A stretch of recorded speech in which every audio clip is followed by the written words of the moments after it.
Assalamualaikum warahmatullahi wabarakatuh. Kembali lagi di channel Portal Dimensi dan tentunya masih bersama saya Kang Slamet di sini.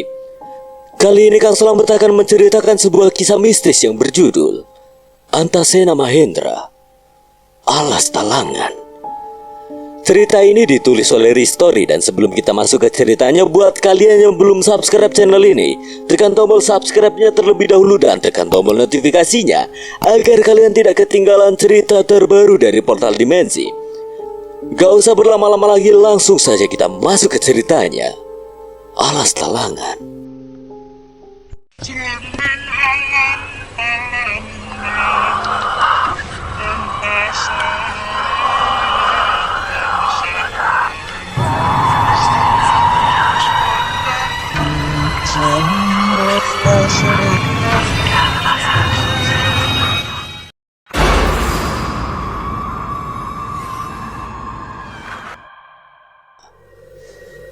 Jadi kalian adalah keturunan Senapati.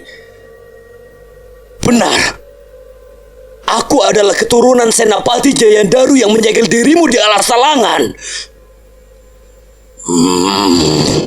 Senapati, akan kubalaskan dendamku dengan mengambil nyawa keturunanmu. Aku, Arswan, dan Suko berdiri sejajar, siap menghalau serangan yang akan dilancarkan Raja Gendruwo. Sena, hindari serangan itu. Raja Gendruwo mengambil kuda-kuda menyerang. Dari tangannya muncul asap hitam yang menguap. Aku mulai sadar akan bahaya serangan yang akan dilancarkan Raja Gendruwo. Aku seketika menyuruh Suko dan Aswan untuk menghindarinya. Hindari serangan itu. Kita tidak bisa menangkisnya. Aku melompat menjauh dari Raja Gendruwo. Aswan melesat ke kiri, sedangkan Suko ke sisi kanan. Dari belakang Suko, sosok Gendruwo berlari bersiap melancarkan serangan cakarnya ke arah punggung Suko. Suko, menghindar! Spontan Suko berbalik arah menghindari serangan Gendruwo itu, lalu menghantamnya dengan cemeti miliknya. Namun sialnya, setelah memberi serangan, Suko salah mengambil pijakan hingga membuatnya tergelincir. Raja Gendruwo yang sudah siap melirik ke arah Suko lalu mulai mengayunkan tangan besarnya ke arah Suko. Mataku mulai melebar. Tidak akan sempat untuk aku dan Aswan menyelamatkan Suko dari serangan Raja Gendruwo. Suko! Sebuah hentakan besar terjadi, membuat tanah di Alas Talangan seketika seperti terjadi gempa. Tanah berterbangan. Aku tidak bisa melihat Suko yang diserang oleh Raja Gendruwo. Suko! Enggak mungkin, Dra. Aku terduduk lemas melihat bekas pukulan dari Raja Gendruwo yang menciptakan lubang yang cukup besar. Tidak ada yang tersisa dari lubang itu, bahkan tubuh ataupun baju Suko. Satu tikus sudah lenyap, tinggal 2 tikus lagi. Situasinya seketika menjadi sunyi. Suara angin berdesir dan dedaunan bergerak pelan, menciptakan atmosfer kesedihan yang mendalam. Aku masih terduduk, tidak percaya dengan apa yang baru saja terjadi. Aswan berdiri di sebelahku. Wajahnya penuh dengan rasa kehilangan dan kemarahan. Mata kami bertemu, mencerminkan kesedihan yang mendalam. Suara tawa Raja Gendruwo masih bergema di sekitar kami, menyakitkan hati yang sudah terluka. Hentikan tawamu itu, makhluk terkutuk. Aswan tidak bisa mengendalikan emosinya. Dirinya menggenggam kalung Asoka untuk menggunakan 100% kekuatan Asoka. Namun belum sempat melancarkan serangan, tiba-tiba suara yang tidak asing keluar dari dalam hutan bersama seorang parubaya dengan tasbih di tangannya. Mas, aku tidak apa-apa. Suko, syukurlah. Aku menatap orang yang berjalan bersama Suko. Aku yakin dirinya lah pasti yang menyelamatkan Suko. Tapi siapa dia? Dan dari mana dia datang? Sementara itu, Simbahku dan Mbah Arto yang sedang bertarung seketika menoleh bersamaan ke arah orang yang berjalan dengan Suko. Tidak mungkin. Itu... Simbahku dan Mbah Arto seketika melangkah mundur menghampiri orang tersebut. Senyuman terpancar dari wajah 3 orang parubaya itu. Mbah Arto dan Simbahku seolah sudah sangat mengenalinya. Suseno, bagaimana bisa dirimu berada di sini? Aku mendapatkan panggilan oleh temanku Jarod yang meminta bantuan. Apa-apaan ini? Kita dipertemukan di saat seperti ini. Mbah Jawi yang melihat ketiga parubaya itu mulai melebarkan matanya seolah sadar akan satu hal. Ki Kusumo yang berada di sebelahnya juga memasang ekspresi terkejut yang sama. Tidak mungkin. Jangan-jangan mereka adalah tiga pendekar Trimukti. Suara gemuruh jeritan pertempuran memenuhi udara, menciptakan simfoni keberanian dan ketegangan di antara kegelapan. Takdir desa Bonorowo tergantung pada setiap gerakan dalam pertempuran yang masih berkobar dengan ganas. Dalam cahaya rembulan yang menyinari medan perang, bayangan para pejuang yang bertarung dengan penuh semangat terlihat seperti penari yang menari-nari di atas panggung tragedi. Ketidakpastian melayang di udara seperti kabut malam, membingungkan setiap langkah dan pilihan yang diambil oleh para pejuang. Suasana tegang dan syarat emosi membuat malam ini menjadi penentu bagi takdir desa Bonorowo. Dengan setiap serangan dan pertahanan, warga desa Bonorowo mencoba memahami alur takdir mereka. Apakah malam ini akan menyaksikan kemenangan atau kekalahan yang menghantui? Pada akhirnya, takdir desa Bonorowo terpaut pada keberanian dan tekad para pejuang yang masih bertahan di bawah cahaya rembulan yang bersinar di tengah malam yang gelap. Semuanya, ayo cepat keluar dari tempat ini. Tidak perlu mempedulikan demit-demit itu. Ada Ki Jarod yang melindungi kita. Tapi Pak, jumlah mereka terus berdatangan. Apa Ki Jarod tidak kewalahan? Tidak perlu khawatir, Mas. Percayakan semuanya pada Ki Jarod. Lebih baik kita pergi dari sini sekarang. Anak-anak sudah menunggu di rumah. Maksud kamu anak-anak? Apa mungkin? Iya, Pak. Kami berhasil menyelamatkan mereka. Apa Murni juga ada di sana, Bima? Iya, Mas Sasno. Murni juga ada di sana. Alhamdulillah. Bima bersama Pak Gandhi terus menuntun warga desa menuju keluar alas talangan. Di tengah pertempuran yang berkecamuk, ada kelegaan di hati warga desa Bonorowo karena anak-anak mereka telah selamat dari cengkraman kegelapan.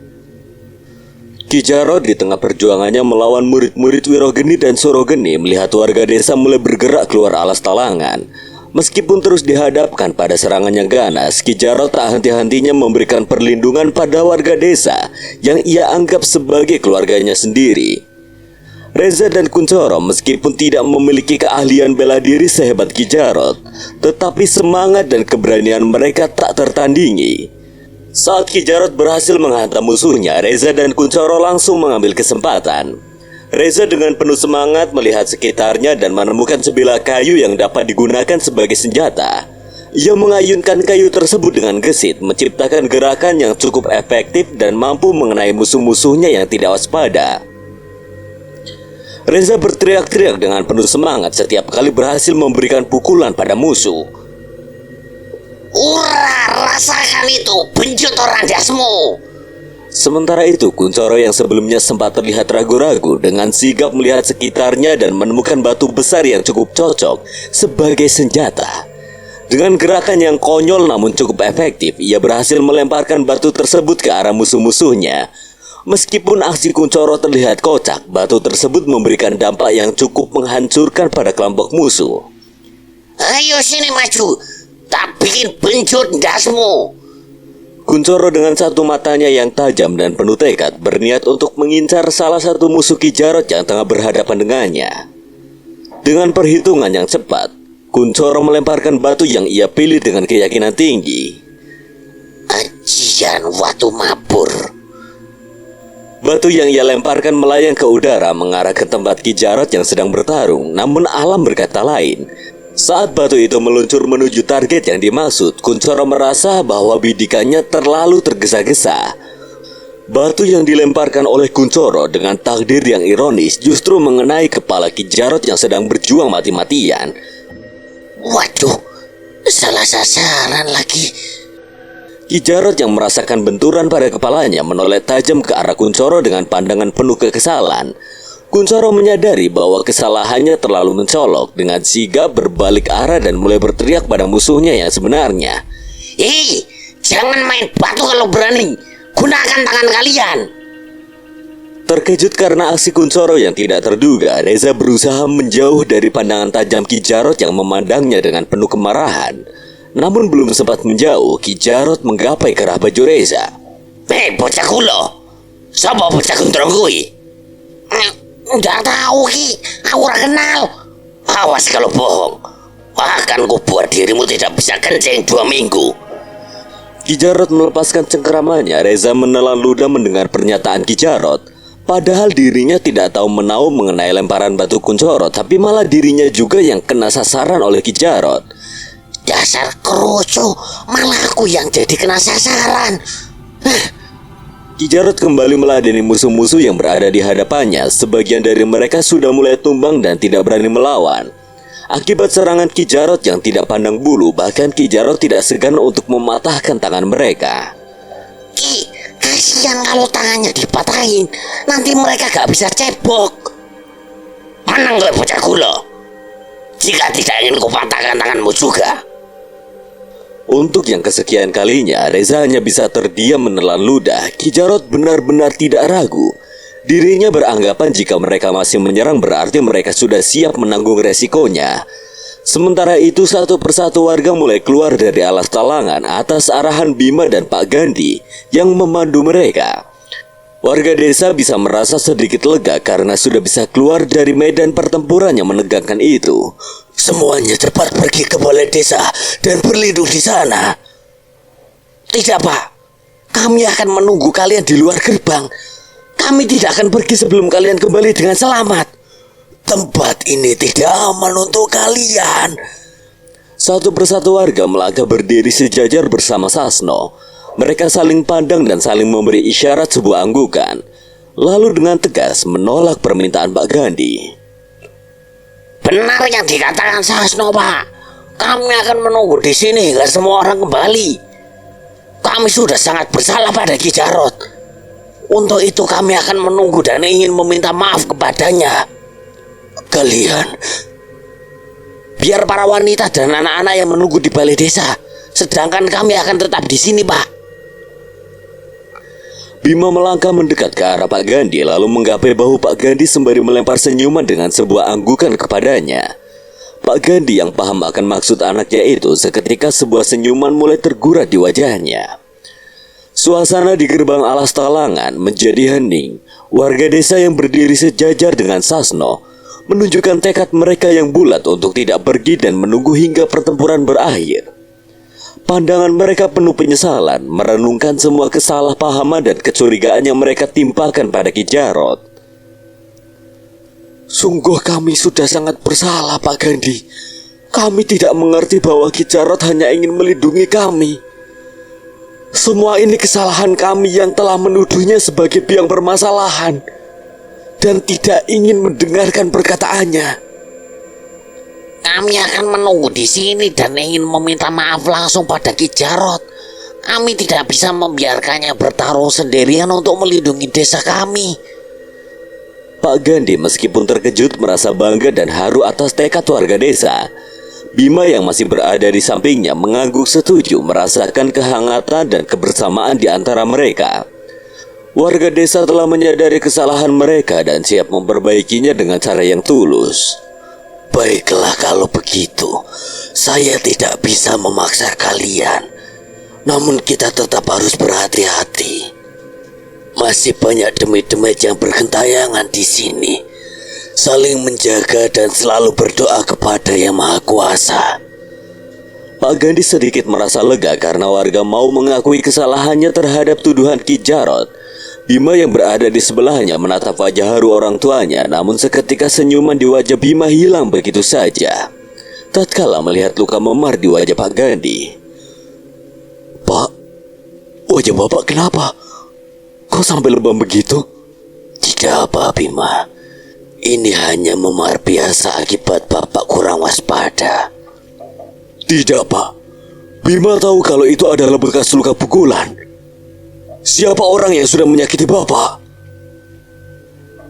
Tadi Pak Gandhi dihajar Baskara sewaktu ingin menyuruh warga keluar dari alas talangan, Bima. Apa? Baskara keparat. Akan gua habisi kau. Bima kesal dan ingin beranjak mencari Baskara untuk membalaskan apa yang sudah dilakukan Baskara kepada Pak Gandhi. Namun baru selangkah Pak Gandhi menggapai tangan Bima. Tidak perlu membalasnya, Bima. Ini hanya luka lebam kecil. Jika dikompres juga akan hilang. Jika Bima yang diperlakukan seperti itu, mungkin Bima bisa menahan diri dan memaafkannya, Pak. Tapi jika orang tua Bima yang disakiti, Bima tidak akan memaafkan orang itu, Pak. Apalagi Bima hanya memiliki bapak setelah ibu wafat. Tapi Bima, Baskara mahir bela diri dan dia memiliki anak buah. Bapak tidak ingin kalau malah nanti kamu yang disakiti olehnya. Bapak tidak usah khawatir. Bima berlatih di padepokan tujuannya adalah agar Bima bisa melindungi bapak dan warga desa. Mbah Arto dan suku sudah banyak mengajarkan teknik bela diri pada Bima. Pak Gandhi menatap Bima, sebuah keyakinan tergambar jelas di mata Bima. Pak Gandhi sedikit berkaca, tidak menyangka kalau anaknya sekarang sudah tumbuh dewasa. Baiklah kalau begitu, tapi ingat, tidak boleh berlebihan ataupun sampai meregang nyawa. Dan jika urusan sudah selesai, cepatlah kembali ke sini. Bima mengangguk mengerti, mencium tangan Pak Gandhi lalu segera beranjak masuk ke dalam alas talangan untuk mencari Baskara. Ki Jarot, Reza, dan Kuncoro yang masih berada di dalam alas talangan menoleh ke arah Bima yang sedang berlari menuju satu tempat. Ki Jarot seolah mengerti Bima ingin pergi kemana, seketika memerintahkan Reza untuk mengikuti Bima. Bocah kulo, ikuti anak Gandhi itu. Baik, Ki. Reza menoleh ke arah Kuncoro lalu melambaikan tangan memberi kode untuk mengikuti dirinya. Mata Ki Jarot seketika melebar. Aura intimidasi begitu terasa di dekat Reza. Bocah kulo, tadi katamu tidak kenal dengan dia. Ini baru mau kenalan, Ki. Beneran, kasihan soalnya. Awas gue bocah kulo. Reza segera mengambil langkah 1000 menuju ke tempat Bima bersama Kuncoro. Ki Jarot yang sudah selesai dengan murid-murid Wirogeni dan Surogeni beranjak bergabung dengan yang lainnya untuk melawan Rojo Gendruwo. Joro, gara-gara kamu nimpuk kepala Ki Jarot, jadi aku yang kena sasarannya. Aku nggak sengaja, Sah. Tadinya aku mau nimpuk orang yang berhadapan dengan dia. Batunya malah geser ke kepala Ki Jarot. Asal kamu tahu aja, Joro, orang itu tidak akan segan-segan untuk menyakiti kita. Nanti kalau urusan udah selesai, kamu minta maaf sambil bawa wedang manis. Iyo, nanti tak minta maaf sama Ki Jarot. Jangan lupa wedang manisnya. Iyo, iyo. Reza dan Kuncoro melihat Bima yang tengah mencari sesuatu dengan wajah yang penuh dengan ketegangan. Dari kejauhan mereka melihat bahwa matanya terhenti pada satu titik tertentu.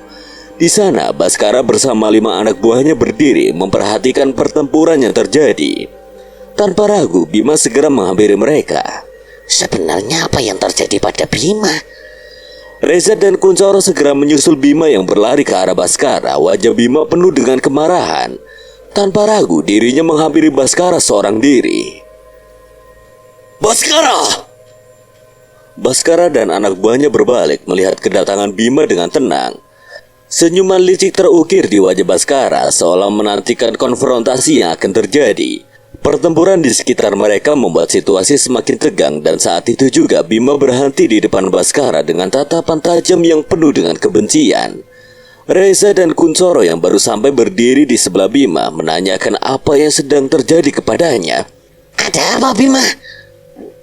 Baskara sudah memukul bapak, Mas. Wah, banget kan. Kamu tidak perlu khawatir, Bima. Di sini ada duo geledek yang siap membantu kamu. Bima menatap tajam ke arah Baskara yang berjalan menghampiri mereka bersama kelima anak buahnya, lalu berhenti beberapa meter di hadapan mereka bertiga. Oh, Bima Sugandi, ada apa mencariku? Apa yang sudah kau lakukan pada bapakku?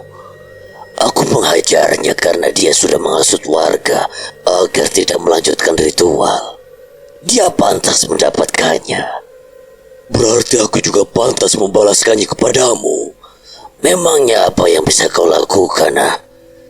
Aku bahkan tidak perlu mengotori tanganku hanya untuk melawan dirimu. Bima tidak membalas perkataannya. Dirinya berjalan dengan tatapan tajam ke arah Baskara. Sedangkan Baskara memberi perintah pada salah satu anak buahnya. Lalu berbalik arah ingin kembali ke tempat sebelumnya, namun belum jauh melangkah. Tiba-tiba anak buahnya yang ia perintah terhempas hingga melewati dirinya. Anak buah Baskara seketika tidak sadarkan diri di tanah. Baskara terperangah dengan apa yang terjadi pada anak buahnya. Spontan dirinya berbalik arah kembali melihat Bima. Baskara kembali memberi perintah pada anak buahnya yang tersisa untuk menyerang Bima. Namun dengan ilmu bela diri yang Bima pelajari di Padepokan Wisanggeni, membuat dirinya dengan mudah menghindari setiap serangan yang mereka lancarkan.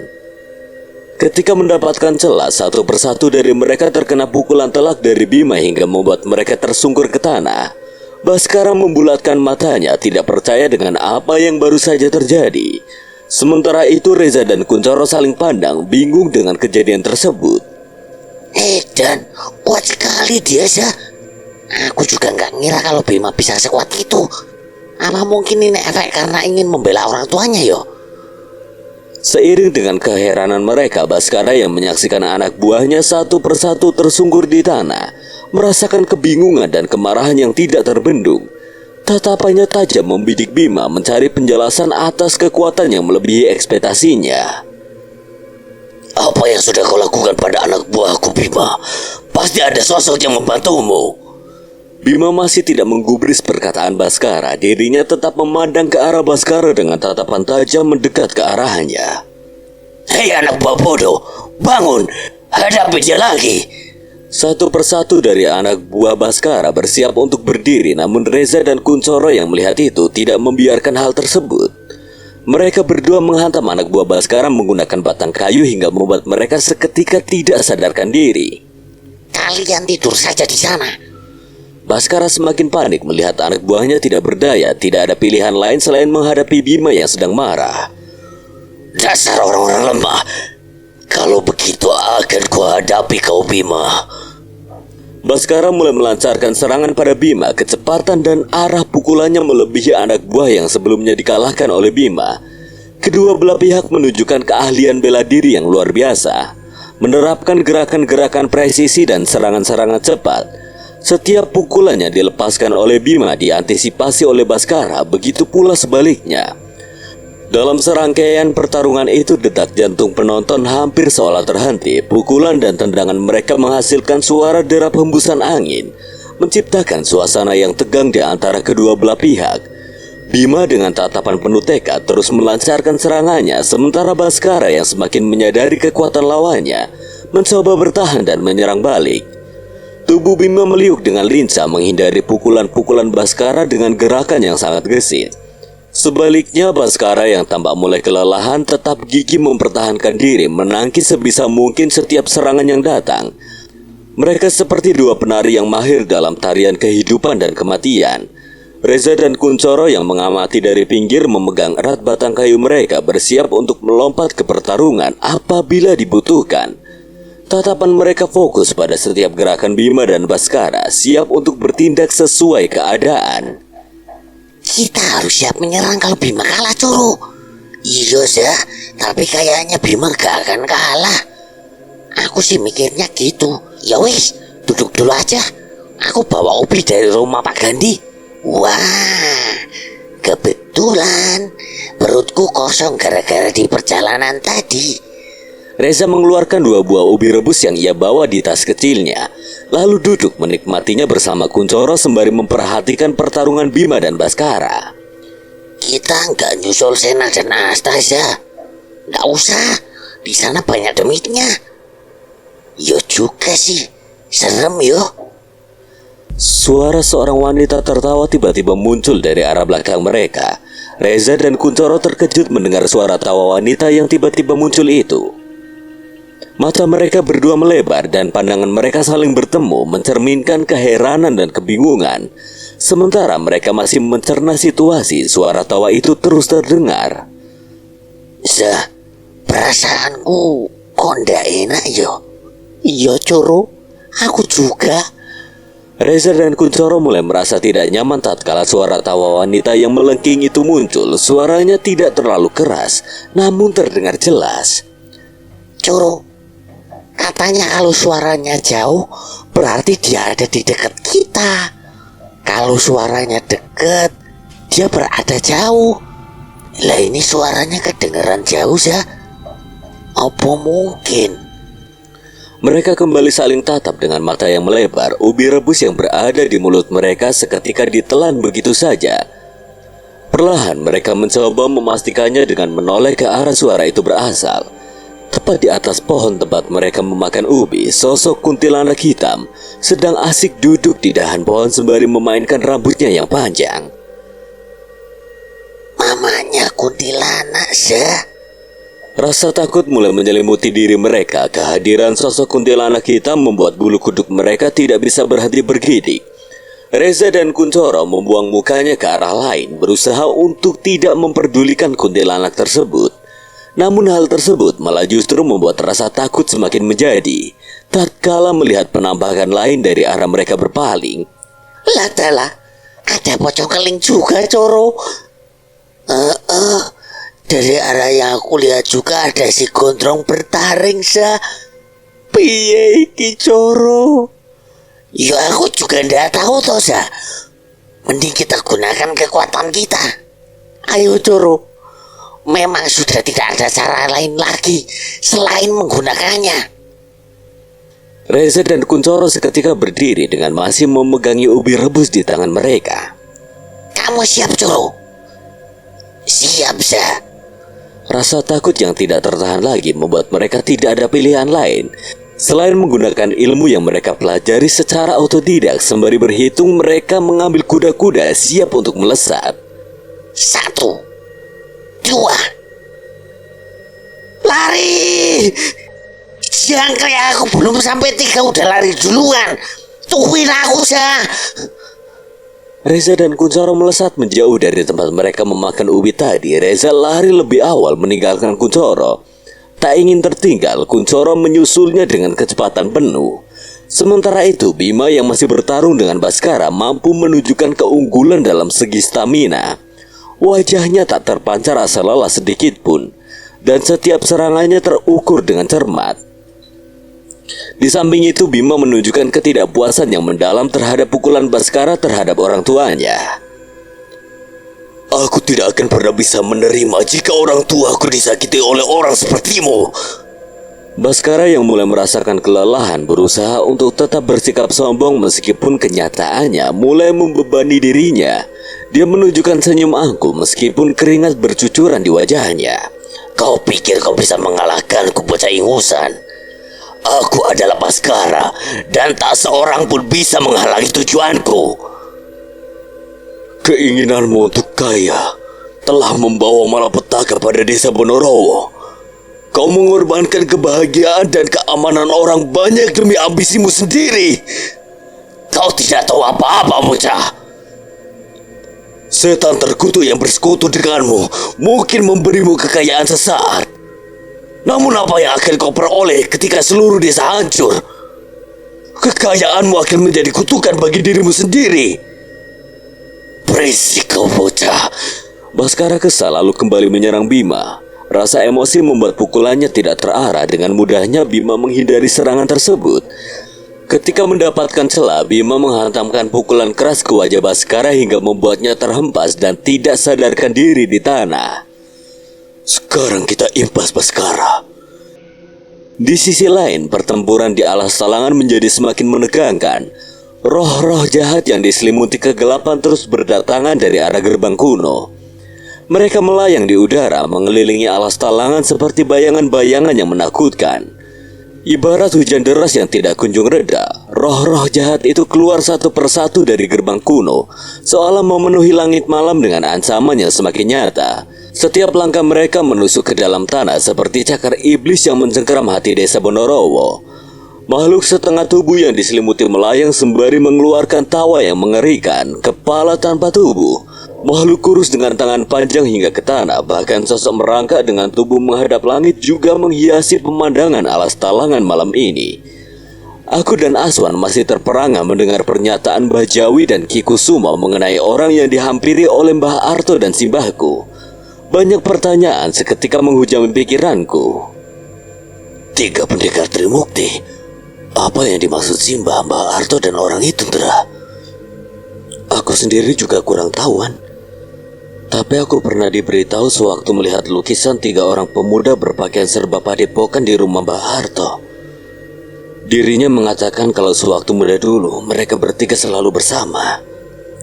Berarti yang dimaksud 3 pendekar Trimukti itu mereka bertiga.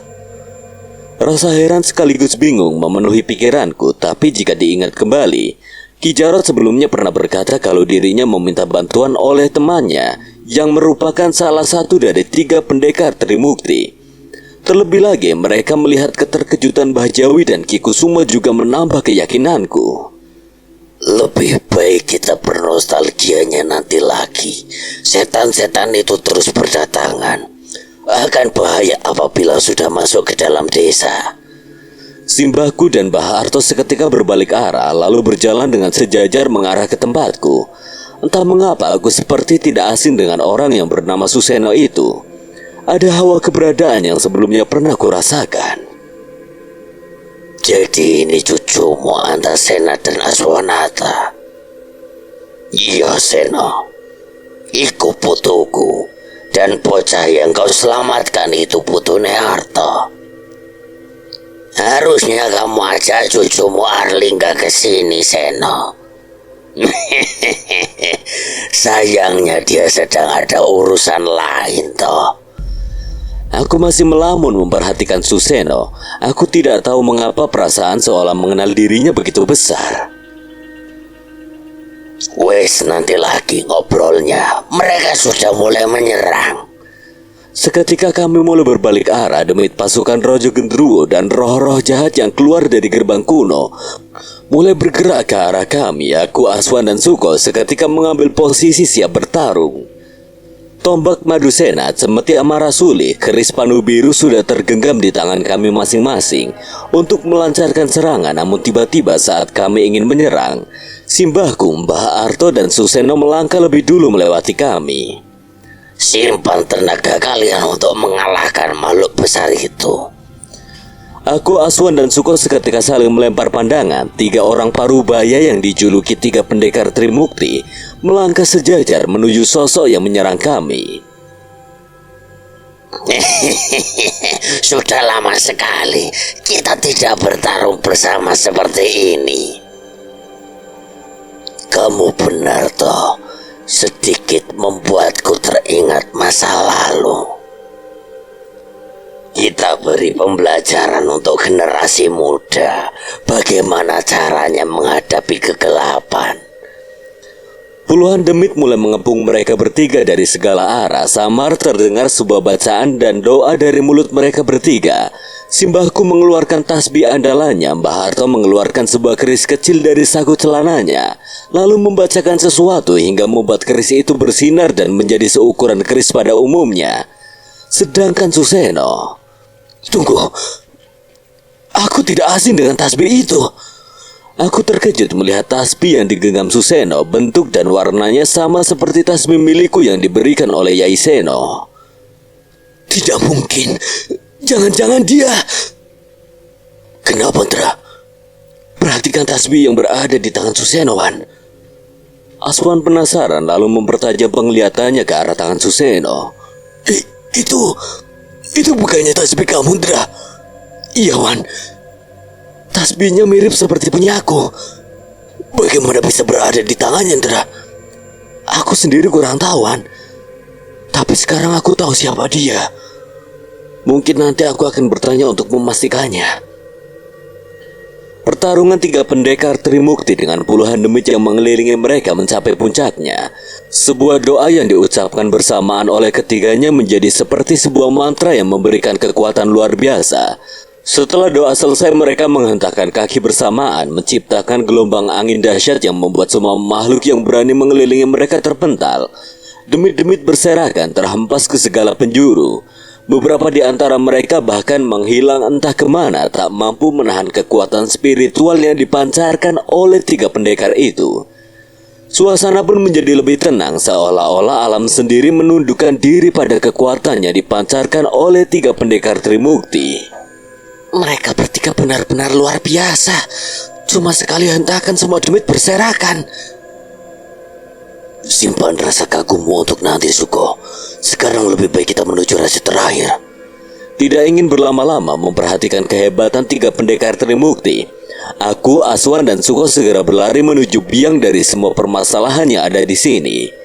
Dengan kehadiran tiga pendekar Trimukti, kami bisa membalikan keadaan. Sisanya hanya tinggal melenyapkan makhluk terkutuk itu. Rupanya kalian masih belum menyerah. Menarik sekali.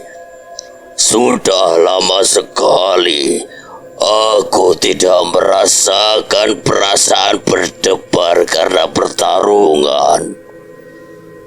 Kami akan menyerah apabila dirimu sudah kami lenyapkan. Bocah-bocah tengik. Kalau begitu aku akan serius menghadapi kalian. Itulah yang kami harapkan. Raja Gendruwo semakin kesal. Dirinya berduduk sila lalu mengatupkan kedua tangannya sejajar dengan dada sembari membacakan sesuatu.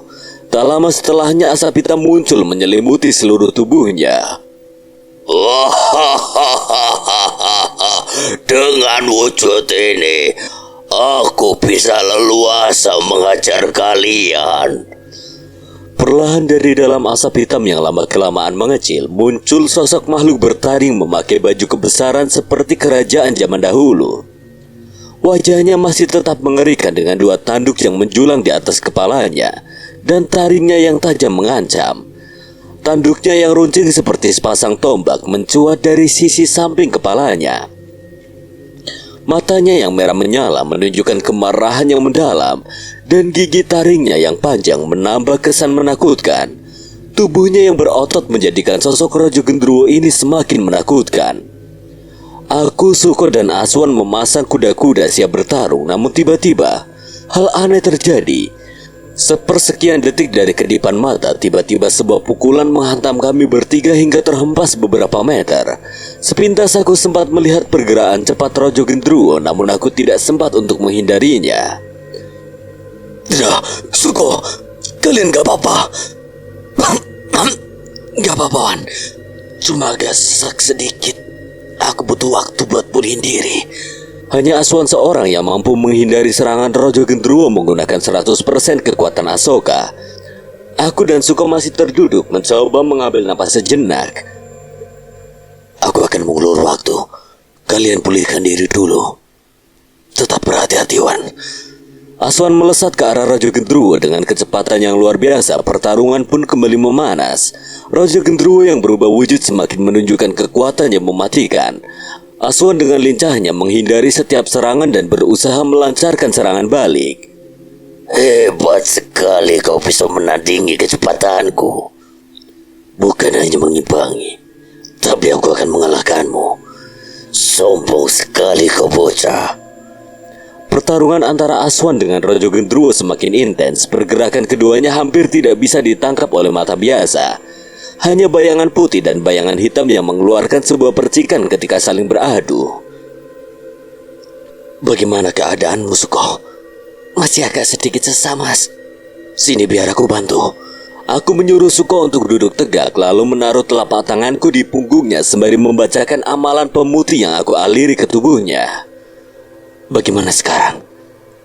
Sudah mendingan, Mas. Kalau begitu ayo kita bantu Aswan. Suko segera berdiri menggenggam kembali cemetinya. Aku dan Suko mengamati pertarungan Aswan dengan Raja Gendruwo. Kulihat pergerakan Aswan semakin melambat, itu pasti akibat terlalu banyak menggunakan energi Asoka yang menguras tenaga hingga 2 kali lipat.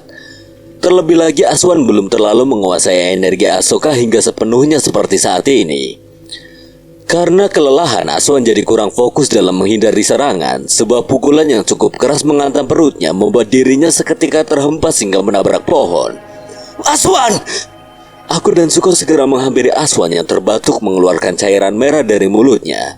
Jika dirinya tidak menggunakan kemampuan Asoka, mungkin nyawanya sudah melayang. Kamu gak apa-apa, Wan? Gak apa-apa, Ndra. Aman. Aku masih sempat memfokuskan energi Asoka sewaktu serangan itu mengenaiku. Bagaimana cara kita mengalahkannya, Mas? Mas Aswan saja yang bisa bergerak cepat sampai kesulitan untuk menahannya. Aku tahu, memang tidak mungkin jika menghadapi kecepatan Raja Gendruwo. Tapi pasti ada cara lain untuk mengalahkannya. Sena, jika kau tidak mengimbanginya, kenapa tidak kau buat dirinya melambat atau menghentikan pergerakannya? Aku terdiam sejenak berpikir mengenai usulan yang dikatakan Simba. Berarti hanya ada satu cara untuk menghentikan pergerakan Raja Gendruwo. Aku punya ide. Untuk mengatasi kecepatan Raja Gendruwo. Apa itu, Ndra? Aku akan menahan dirinya menggunakan ajian pengikat raga. Setelahnya akan menyerap sebagian energi gaib Raja Gendruwo menggunakan batu pancairang. Mas Sena yakin itu akan berhasil? Kemampuan batu pancairang adalah menghisap energi hitam, dan Raja Gendruwo memiliki energi hitam yang begitu besar. Jika bisa menghisapnya separuh saja, itu pasti akan berpengaruh pada dirinya. Kamu yakin pengikat raga bisa menahannya, Ndra? Maka dari itu aku akan membutuhkan bantuan kalian untuk menahannya sedikit lebih lama. Baiklah kalau begitu. Ayo Suko. Siap, Mas. Suko dan Aswan kembali berdiri dan bersiap untuk bergerak. Aku mengambil posisi duduk bersila, mengeluarkan tasbih dari saku celanaku, lalu membacakan amalan pengikat raga. Sebuah cahaya yang membentuk lingkaran mulai muncul mengarah ke tempat Raja Gendruwo. Aku terus memfokuskan target kepada Raja Gendruwo. Pergerakannya benar-benar cepat. Aswan mulai melesat mengarah ke punggung Raja Gendruwo, lalu menusuknya menggunakan keris panu biru. Berhenti bergerak, setan sialan. Sialan kau bocah. Lingkaran cahaya dari ajian pengikat raga mulai melekat pada tubuh Raja Gendruwo. Dirinya memberontak, berusaha melepaskan diri, namun kembali terhenti tatkala sebuah cemeti yang diselimuti api mengikutinya. Sekarang, Ndra! Aku mulai mengeluarkan batu pancaireng, lalu meletakkannya di telapak tanganku. Asap hitam mulai keluar dari tubuh Raja Gendruwo, lalu terhisap batu pancaireng. Manusia-manusia sialan. Diam kau setantar kutuk. Akan kulumbat kalian hidup-hidup. Aswan dan Suko berusaha keras menahan Raja Gendruwo. Gelombang energi yang berbenturan mulai menghiasi medan pertempuran. Aku masih fokus menghisap energi hitam Raja Gendruwo. Sebuah ledakan terjadi. Aswan dan Suko terpental akibat energi hitam yang dihempaskan Raja Gendruwo. Wajahnya terlihat begitu kesal. Ajian pengikat raga dihancurkan begitu saja. Keris panu biru yang masih menempel di tubuhnya dicabut olehnya, lalu menghampiri Aswan yang masih tersungkur di tanah. Kau orang pertama yang akan menjadi tumbalku. Raja Gendruwo yang kesal mengangkat keris panu biru lalu mengarahkannya ke kepala Aswan. Apa ini?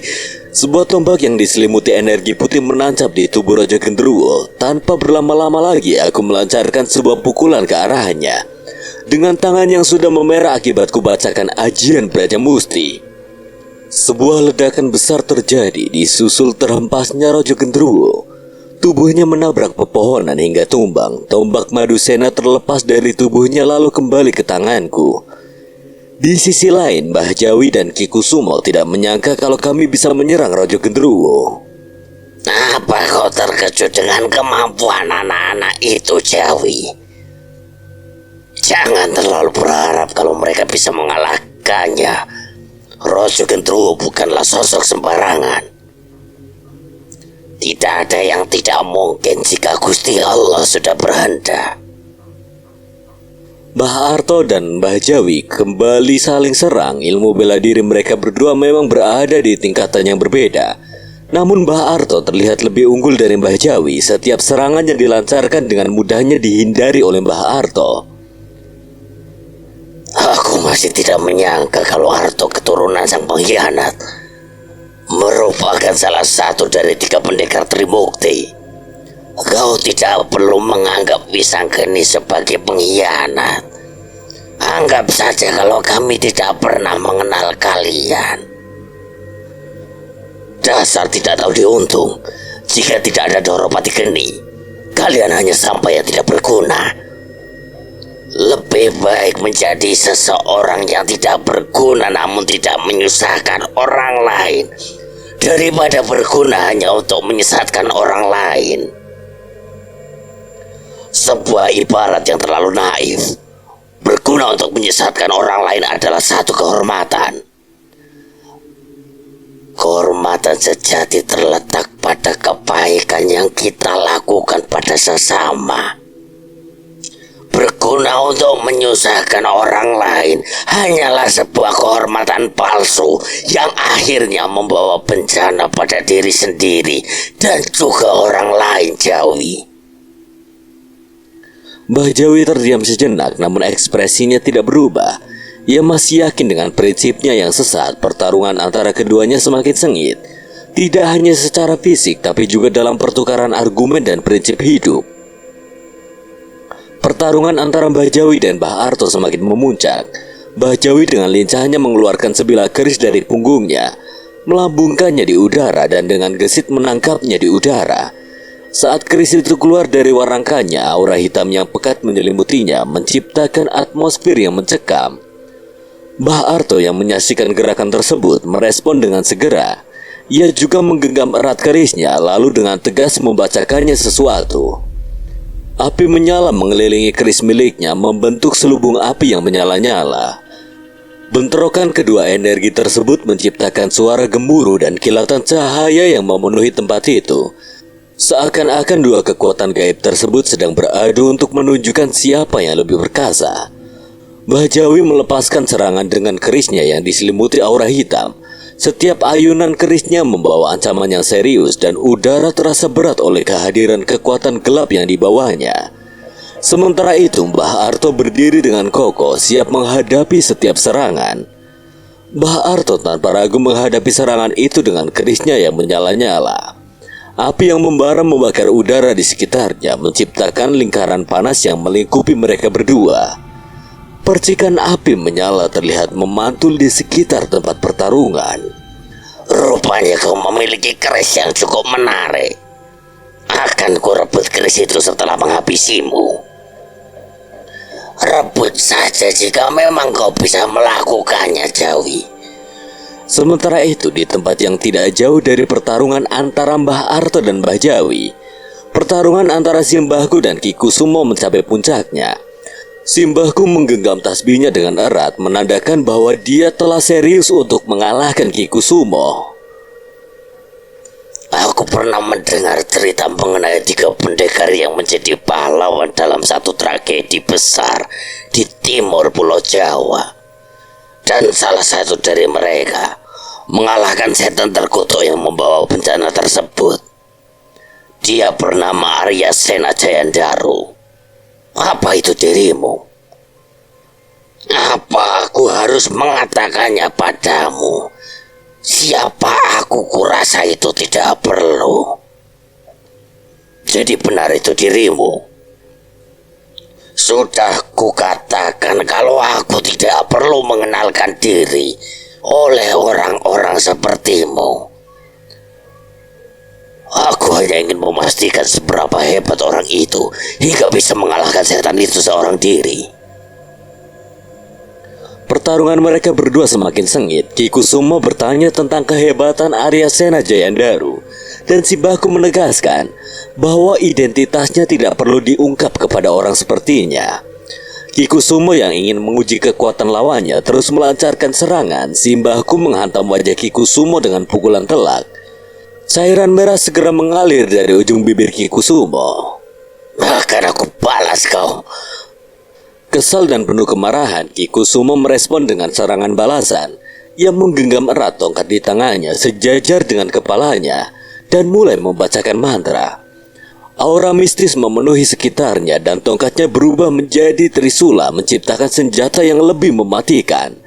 Simbaku tetap tenang meskipun dihadapkan dengan kekuatan baru Ki Kusumo. Mereka berdua saling serang dan setiap serangan mereka menghasilkan energi yang luar biasa. Suasana pertarungan semakin tegang dan serangan-serangan silih berganti. Ki Kusumo memfokuskan energi hitam di ujung trisula yang ia pegang. Dirinya akan menggunakan serangan pamungkasnya untuk menumbangkan Simbaku. Dengan ini, aku akan melubangi tubuhmu. Ki Kusumo benar-benar begitu kesal. Selama ini ia belum ada yang bisa mengimbangi dirinya dari segi ilmu bela diri maupun ilmu batin. Jika trisula milikku sudah keluar, maka orang yang ditargetkan akan tewas mengenaskan. Ki Kusumo terlihat sangat serius memfokuskan energi gaibnya ke ujung trisula yang dipegangnya. Simba tetap tenang memperhatikan dengan penuh perhitungan. Dengan senyum di wajahnya, Simba membacakan amalan yang membuat tangannya yang terlilit tasbih memancarkan cahaya putih. Seiring dengan itu, ia juga membacakan amalan Braja Musti mengubah warna tangannya menjadi merah, diselimuti energi putih dari tasbih yang dipegangnya. Kau pikir hanya dengan tanganmu itu bisa menghalau seranganku? Mustahil. Aku akan memberitahu dirimu bagaimana aku mengalahkan setan terkutuk yang kau katakan tadi. Kalau begitu, rasakan ini.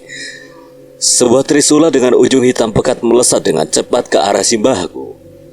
Dirinya mulai mengambil ancang-ancang untuk menghantam serangan Ki Kusumo. Simba mengambil ancang-ancang dan ketika trisula itu sudah berjarak 1 meter darinya, Simba dengan penuh kekuatan menghantam trisula tersebut menggunakan pukulannya yang sangat terampil.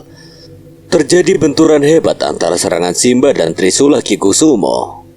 Dalam bentrokan energi ini menciptakan gelombang kejut yang memenuhi sekitarnya. Cahaya dan bayangan saling bersilangan, menciptakan pemandangan yang menakjubkan. Mata semua yang menyaksikan pertarungan ini terpaku pada titik benturan. Tidak ada yang berani mengeluarkan suara, semua menunggu untuk melihat hasil dari bentrokan hebat ini. Bentrokan antara trisula Ki Kusumo dan pukulan Simba menciptakan satu fenomena yang luar biasa. Sebuah kubah cahaya dan kegelapan tubuh merayap ke segala arah seperti badai yang tak terbendung. Cahaya putih dan gelap pekat bertabrakan menciptakan pertarungan antara kekuatan yang saling berlawanan. Dalam sekejap, gelombang energi meledak menciptakan lonjakan kekuatan yang merambat ke segala penjuru. Kubah cahaya terpancar menerangi langit malam seakan matahari kedua muncul di atas pertarungan itu. Di saat yang bersamaan, kegelapan pekat membentuk bayangan yang mengancam, menciptakan atmosfer yang mencekam. Angin kencang melanda sekelilingnya, menciptakan tanah dan dedaunan yang terangkat tinggi ke udara. Orang-orang yang menyaksikan pertarungan ini terpaksa menahan diri agar tidak terdorong oleh angin yang menderu. Kemampuan Simba benar-benar luar biasa. Aku tidak menyangka kalau Simba bisa melakukan serangan sedahsyat ini. Aswan terperangah melihat bentrokan antara Simba dan Ki Kusumo. Begitu juga denganku, selama ini aku hanya melihat Simba menggunakan ilmu bela diri dan ajian Braja Musti saja. Namun ini bukan seperti pukulan Braja Musti biasa. Kekuatannya jauh lebih besar dari yang biasanya. Aku juga tidak menyangka, Wan. Padahal jika di rumah aku tidak pernah merasakan kalau dirinya memiliki energi sebesar ini. Simba Aryo memang benar-benar hebat. Simbaku mulai berjalan dengan santai mengarah ke tempat Mbah Arto yang masih bertarung dengan Mbah Jawi. Toh Arto, cepet toh. Kita bantu Seno mengurus demit-demit itu sebelum mencamu kabur toh. 5 menit lagi aku nyusul. Kusumo sudah dikalahkan. Mbah Jawi tidak menyangka bahwa Ki Kusumo dapat dikalahkan begitu saja. Terlebih lagi seperti tidak ada dampak apapun pada Simba. Mbah Jawi berdiri terpaku mengamati Simba yang dengan santai berjalan menuju Seno untuk membantunya. Kau akan menyusul temanmu itu, Jawi. Apa kau yakin mampu mengalahkanku, Arto? Mbah Arto memejamkan mata lalu menaruh keris yang ia genggam sejajar dengan kepalanya. Mulutnya berkomat kamit membaca sesuatu dengan penuh khusyuk. Sadar akan hal itu, Mbah Jawi juga melakukan hal yang sama. Ia membacakan mantra pada keris miliknya. Tubuh Mbah Arto diselimuti aura api yang membara, sedangkan Mbah Jawi diselimuti api hitam pekat. Mereka berdua berdiri dengan kokoh, mengambil kuda-kuda siap menyerang. Dalam sekejap pertarungan mereka dimulai. Mbah Arto dan Mbah Jawi saling berhadapan. Keris mereka bertabrakan dan menghasilkan dentingan yang menggema di seluruh area pertarungan. Aura positif dari Mbah Arto dan aura negatif dari Mbah Jawi yang saling berlawanan menciptakan suasana yang tegang dan penuh konflik spiritual. Benturan keris menghiasi pertarungan mereka, menciptakan percikan api yang menyala-nyala. Sebuah pertarungan yang tidak hanya melibatkan fisik tetapi juga kekuatan gaib yang saling bersaingan. Setiap gerakan mereka diikuti oleh kilatan cahaya api dan bayangan gelap yang menakutkan. Hingga di satu kesempatan, Mbah Jawi salah mengambil pijakan hingga membuatnya tidak waspada. Mbah Arto yang sadar akan hal itu seketika menyerang perut Mbah Jawi menggunakan ajian warisan keluarganya. Ajian tapak geni. Dengan ini pertarungan kita selesai, Jawi. Mbah Jawi terpental karena serangan tapak geni hingga meninggalkan bekas luka bakar di bagian perutnya. Dirinya menggeliat di tanah, berusaha menahan rasa sakit akibat serangan dari Mbah Arto. Namun percuma saja, orang yang sudah terkena ajian tapak geni akan merasakan panas, melebihi dari rasa panas api biasa. Mbah Arto segera menyusul simbahku dan Suseno yang sedang mengurus roh-roh yang keluar dari gerbang kuno. Sekarang hanya tinggal mengalahkan setan itu, Ndra. Benar. Ayo kita akhiri, agar bisa membantu mengurus roh-roh jahat yang terus keluar dari gerbang kuno. Kau siap, Suko? Siap sekali, Mas. Rojo Gendruwo yang baru saja bangkit memasang wajah yang begitu kesal. Luka dari keris panu biru dan tombak Madusena sudah tidak berbekas. Aku sudah tidak heran lagi, setan sekelas dirinya pasti bisa melakukan hal tersebut. Wah, manusia-manusia kurang ajar. Akan kubuat kalian menyesal. Rojo Gendruwo melayang di udara setelah melihat pertarungan Simba dan juga Mbak Arto. Entah mengapa aku jadi semakin bersemangat untuk mengalahkan Rojo Gendruwo. Aswan dan Suko kurasa juga merasakan hal yang sama denganku. Tidak ada keraguan sedikit pun untuk kami berhadapan dengan Rojo Gendruwo. Terlebih lagi, aku sudah berhasil menyerap separuh kekuatannya. Aswan menyerang lebih dulu menggunakan cakar Asoka, namun berhasil dihalau oleh tangan Rojo Gendruwo dan hanya meninggalkan luka goresan kecil. Selagi Rojo Gendruwo lengah akibat serangan Aswan, Suko mengayunkan cemeti miliknya melilit tangan Rojo Gendruwo agar dirinya tidak bergerak. Aku melesat menusukkan tombak Madusena ke arah dada Rojo Gendruwo. Percuma saja, kau tidak akan bisa melenyapkanku dengan hanya menggunakan tombak itu. Rojo Gendruwo melancarkan tendangan ke arahku, namun aku berhasil menahannya menggunakan kedua tangan, sehingga membuatku hanya bergeser sedikit saja. Terus serang bersamaan, dia pasti memiliki kelemahan. Aku, Suko dan Aswan terus menyerang Rojo Gendruwo dari segala arah. Aku yakin dirinya pasti memiliki kelemahan. Rojo Gendruwo yang hanya memiliki setengah kekuatan membuat gerakannya semakin melambat. Setiap kami melancarkan serangan ke satu titik, tiba-tiba serangan lain mengenainya dari arah yang berbeda, namun tidak berdampak apapun kepadanya. Aswan mencoba menyerang bagian kepala belakang Rojo Gendruwo menggunakan cakarnya, namun terpental karena dengan refleks cepat Rojo Gendruwo berbalik tanpa menghiraukan serangan yang aku dan Suko lancarkan. Dra, di bagian tengkuknya ada sebuah batu hitam. Apa mungkin itu batu kelemahannya? Fokuskan tiap serangan ke arah tengkuknya. Raut wajah Rojo Gendruwo seketika berubah, terlihat kesal namun juga seperti khawatir akan satu hal. Rojo Gendruwo menyerang kami secara membabi buta. Luka goresan akibat serangan cakarnya mulai menghiasi tubuh kami bertiga. Wan, Suko, kita mundur dulu. Kami melompat mundur bersamaan menyusun rencana agar bisa menyerang batu hitam yang berada di tengkuknya. Wan, aku akan gunakan serangan terakhir. Kamu dan Suko bisa tahan dia. Memangnya kamu mau menyerang pakai apa, Ndra? Aku akan mencoba serangan seperti yang dilancarkan Simba sebelumnya.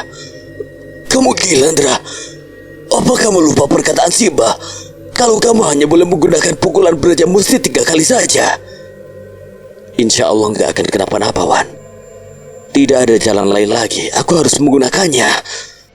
Tapi tampaknya kamu bisa kehilangan 1 tanganmu, Ndra.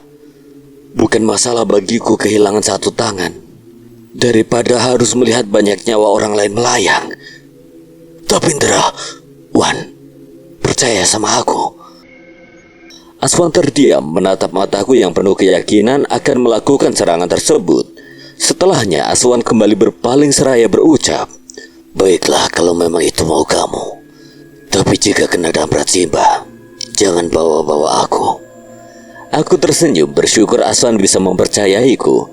Aku tidak peduli dengan dampak yang aku terima nantinya. Selagi melihat nyawa orang lain yang terancam, aku tidak bisa membiarkannya begitu saja. Sudah, urusanku sudah selesai. Terima kasih banyak atas bantuannya, Yai. Buto Jolok kembali menyatu ke dalam bayanganku. Setelahnya aku kembali menghadap Raja Gendruwo. Aswan dan Suko sudah mengambil kuda-kuda siap menyerang. Aku mengambil tasbih dari saku celanaku, lalu membacakan amalan pemutih di tanganku. Setelahnya aku memejamkan mata lalu membacakan amalan beraja musti sama seperti yang Simba lakukan sebelumnya. Ketika aku memejamkan mata, tiba-tiba sebuah suara muncul yang entah dari mana asalnya.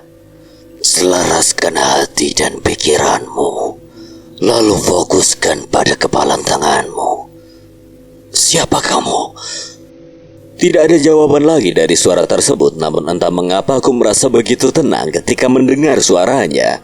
Seperti ada sebuah energi tambahan yang diberikan dirinya kepada aku. Apa mungkin itu Eyang Sena?